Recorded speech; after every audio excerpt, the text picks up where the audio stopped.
రెండవ రూలు ఏంటంటే, మనం చదువుతున్న వాక్యం యొక్క చరిత్రని, సంస్కృతిని తెలుసుకోవాలి. ఉదాహరణకి మంచి సమరయుడు ఎవరు అనంటే, మంచి చేసేవాడు, సహాయం చేసేవాడు అనే మాటని అందరూ చెప్తారు. కానీ మనం ఆ సందర్భానికి గనక వెళ్ళి చూస్తే, ఆ సంస్కృతికి గనక వెళ్ళి చూస్తే, అక్కడ సంస్కృతిలో యూదులకి సమరయులంటే చాలా అసహ్యమైనటువంటి వారు. ఎందుకంటే వాళ్ళు ఆత్మీయులు కాదు, దైవికమైనటువంటి వారు కాదు అని చెప్పి యూదులెప్పుడు వారిని చిన్న చూపుతో చూసేటటువంటి వారు.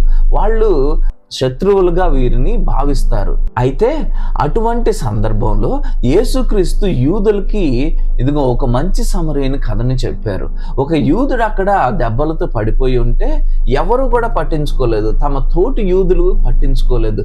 కానీ ఎవరు పట్టించుకున్నారు? ఒక సమరయుడు పట్టించుకున్నాడు. ఆ సమరయుడు ఆ దెబ్బలతో పడి ఉన్న వ్యక్తిని తీసుకుని వెళ్ళి పూటకోళ్ళ వాని ఇంటిలో దిగబెట్టి డబ్బులు ఇచ్చి వైద్యం చేయించి అతనికి కావలసిన సహాయాన్ని చేశాడు. అది వినగానే అక్కడున్న యూదులకి అయ్య బాబోయ్ ఏంటి ఇది అని వాళ్ళకి మైండ్ బ్లాక్ అయిపోయి ఉంటుంది.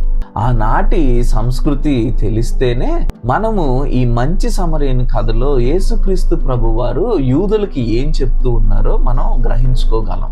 మన శత్రువుని కూడా మనం ప్రేమించాలి. మన పొరుగువారు మన శత్రువులు అయి ఉండవచ్చు, మనం తిరస్కరించే వారు అయి ఉండవచ్చు, అయినా కూడా వారిని ప్రేమించాలి అనేటటువంటి మాట మనకి అర్థమవుతూ ఉంటుంది.